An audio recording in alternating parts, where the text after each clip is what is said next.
বাংলাদেশ কেন কোনোদিন বিশ্বকাপ খেলতে পারবে না? বাংলাদেশে এত ফুটবল ট্যালেন্ট থাকার পরও কেন বাংলাদেশ কোনোদিন ফুটবল বিশ্বকাপে যেতেই পারবে না? বাংলাদেশের জনসংখ্যা প্রায় 18 কোটি, যাদের ফুটবলের পাগলামি নিয়ে সারা বিশ্ব অবগত। বাংলাদেশের অঞ্চলের খেলোয়াড়রা একসময় ইউরোপীয় স্ট্যান্ডার্ডের সাথে টক্কর দেওয়ার সক্ষমতা রাখত।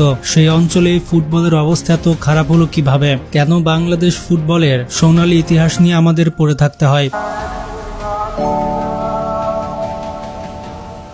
কেন হামজা চৌধুরীর মতো বিশ্বমানের ফুটবলার দলে এনেও খুব একটা দূরে যাওয়ার সম্ভাবনা আমাদের দেশে নেই? কিভাবে আপনার আমার ট্যালেন্টের উপরে বাংলাদেশের ফুটবলের সিন্ডিকেট মুতে দেয় সেটাই দেখবেন আজকের ভিডিওতে। উপমহাদেশে ফুটবলের যাত্রা শুরু হয় 1898 সালে। শুরু হয় কলকাতা ফুটবল লীগ প্রতিষ্ঠার মাধ্যমে। শিবদাস ভাদুরী, তেজাস শর্মা কলকাতার মাঠে বাংলাকে চেনাচ্ছিল। তবে বাংলাতে ফুটবলের জোয়ার আসে ফেনীর হাবিবুল্লাহ বাহারের হাত ধরে। তিনি কলকাতা মোহামেডানকে কলকাতা ফার্স্ট ডিভিশনে নিয়ে যান। সে সময় রায় বাহাদুর, সুরেন্দ্রনাথ রায় ঢাকাতে ওয়ারি ক্লাব প্রতিষ্ঠা করে। এই ক্লাব দিয়ে বাংলাদেশে ফুটবলের যাত্রা শুরু। এই ক্লাবের সাথে Victoria sporting club, Tajhat football club, Mymensingh Mohammedan club, এদেরকে ঘিরে বাংলার ফুটবলে দেখা যায় নতুন ধরনের জোয়ার। ঢাকার নবাব পরিবারের অর্থায়নে 1920 সালের মধ্যে 3টি ডিভিশনে ঘরোয়া লীগ শুরু হয়ে যায়।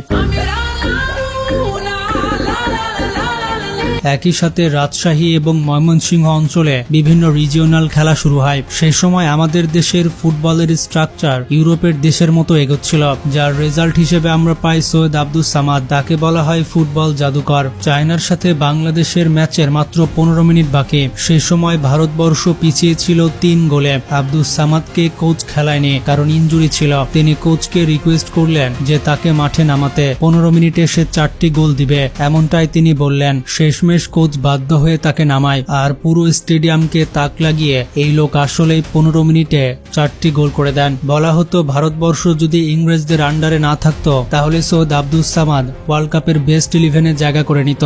দেশভাগের পর হাবিবুল্লাহ চৌধুরীর নেতৃত্বে পূর্ব পাকিস্তান ফুটবল অসাধারণ গতিতে এগোতে থাকে। এএফসি প্রতিষ্ঠা করে এশিয়ার টপ ক্লাবদের ঢাকাতে নিয়ে আসা হয়।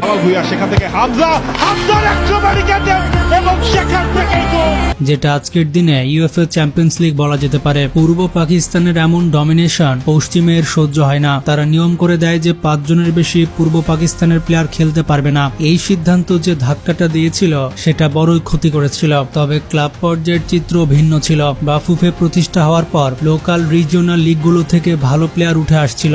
বাংলাদেশের মনেম মুন্নাকে কলকাতার ফার্স্ট ডিভিশন পর্যন্ত নিয়ে যাওয়া হয়। পরে সাউথ এশিয়ার রেকর্ড টাকা দিয়ে 20 লাখ টাকা দিয়ে আবাহনী কিনে নিয়ে আসে তাকে। 1999 থেকে 2005 সালের মধ্যে বাংলাদেশ পরপর 3 বার সাফ চ্যাম্পিয়নশিপের ফাইনাল খেলে। এছাড়া কোরিয়া, চায়নার সাথে হাড্ডাহাড্ডি লড়াই করত বাংলাদেশ। গাজী সালাউদ্দিন, মনোয়ার হোসেন নান্নু, শামসুল আলম মঞ্জু, বাদল রয়, আশরাফুদ্দিন আহমেদ চুন্নু, জুয়েল রানা, এদের নাম ছিল মানুষের মুখে মুখে। এখন প্রশ্ন আসে, এরকম অবস্থায় আমাদের আসলে ওয়ার্ল্ড ফুটবলে খুব ভালো জায়গা করে নেওয়ার দরকার ছিল।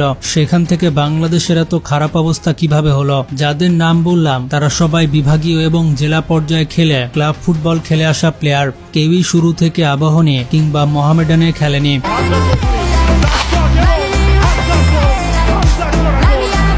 পুরো বিশ্বের ন্যাশনাল টিমগুলো এভাবেই তৈরি হয়। যেমন 2010 সালে স্পেনের যেই টিম বিশ্বকাপ জিতেছিল সেই দলের 11 জন প্লেয়ারই লা লিগা থেকে এসেছিল। 2024 সালে তাদের ইউরোজয়ী দলটাও একই। 2010-এর পর 2012-তে তারা ইউরো জেতে। তারপরে তারা একটু শেকি হয়ে যায়, কিন্তু 2024-এর মধ্যে তারা আবারও টিমকে গুছিয়ে নিয়েছে। এই সময়ে তারা লামিন ইয়ামালের মতো অসাধারণ প্লেয়ার উঠে আনতে সক্ষম হয়েছে। আর ফ্রান্স গত 7টি বিশ্বকাপের 4টিতেই ফাইনাল খেলেছে। ফ্রান্সের বেশিরভাগ প্লেয়ার কিন্তু লোকাল লিগ থেকে উঠে আসে। মানে যে দেশের লোকাল লিগ যত ভালো, সেই দেশের বিশ্বকাপে ভালো করার সম্ভাবনা তত বেশি। কিন্তু বাংলাদেশের লোকাল টুর্নামেন্টের অবস্থা খুব খারাপ। অনেকে বলতে পারে ভাই বাংলাদেশ তো গরিব দেশ, বাংলাদেশের মতো গরিব দেশে ফুটবল খেলার পেছনে এত সময় আর টাকা কিভাবে দেবে? তাদের জন্য বলতে চাই, ইতিমধ্যে তারা কেপ ভার্দের নাম তো শুনেছে। তাছাড়া কঙ্গো কত ভালো খেলেছে দেখেছেন। কঙ্গো, সেনেগাল এবং কেপ ভার্দে তারা অসাধারণ খেলেছে।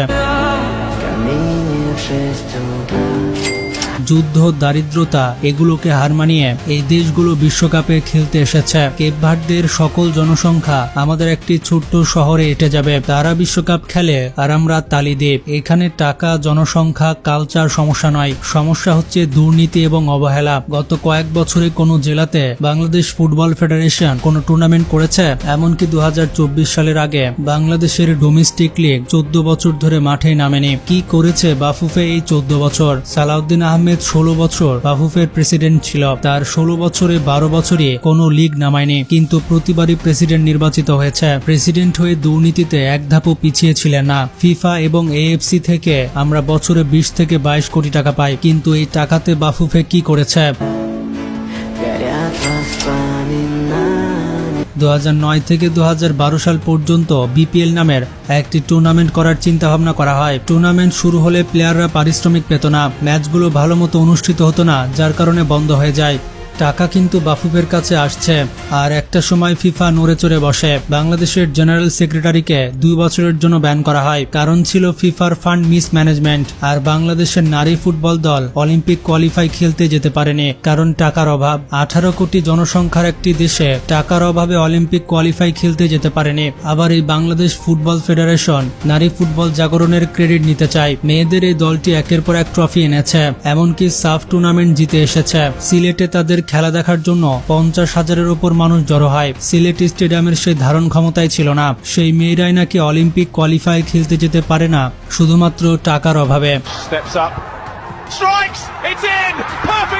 দুর্নীতির কতটা গভীরে গেলে একটা দেশেরই অবস্থা হতে পারে। তবে বাংলাদেশ ফুটবলে একটি কোম্পানি ঢোকার ফলে বেশ কিছু সমালোচনা তৈরি হয়। তাদের ক্লাব থেকেই নাকি বাংলাদেশ ন্যাশনাল ফুটবল দলে সবাইকে নিতে হয়, মানে ক্লাবের একটা কোটা থাকে। তারা কোচকে প্রেসার দেয়, বাফুফেকে প্রেসার দেয়, মানে একটা ডোমেস্টিক ক্লাব ন্যাশনাল ফুটবল কোচকে চাপ দেয়। সব থেকে কষ্টের ব্যাপার হচ্ছে এত কিছু জেনে বুঝেও আমরা কিছু করতে পারি না, বিশেষ করে আমাদের স্পোর্টস জার্নালিস্টরা। তামিম ইকবাল সারাদিনে কি খেলো, মিঠুন ইকবালের মন খারাপ কেন, এগুলো তাদের নিউজ। তবে শুধুমাত্র স্পোর্টস জার্নালিস্টদের দোষ দিয়ে লাভ নেই, দেশের পুরো মিডিয়ার এই অবস্থা। তো আশা করি বুঝতে পেরেছেন বাংলাদেশের ফুটবলের আসলে কি সমস্যা। তবে আমাদের একেবারে যে সুযোগ নেই বিষয়টা এমন না। বাংলাদেশের একটি ভবিষ্যৎ হচ্ছে হামজা চৌধুরী। হামজা চৌধুরী আসার কারণে বাংলাদেশের ফুটবলে বড়সড় ঝড় তৈরি হয়েছে। বিদেশি লিগে খেলা প্লেয়াররা বাংলাদেশে খেলার চিন্তা করছে। তারা যদি বাংলাদেশে আসে তাহলে প্রভাব খাটিয়ে জাতীয় দলের পজিশন ধরে রাখা কিছু বিলো অ্যাভারেজ ক্লাব প্লেয়াররা খুব বিপদে পড়ে যাবে। হামজা চৌধুরী আমাদের শেষ ভরসা। এখন দেখার বিষয় আমরা তাকে কিভাবে ইউজ করি। ভিডিওটি সম্পর্কে কোনো মতামত থাকলে কমেন্টে জানান, আর ভিডিওটি শেয়ার করতে ভুলবেন না।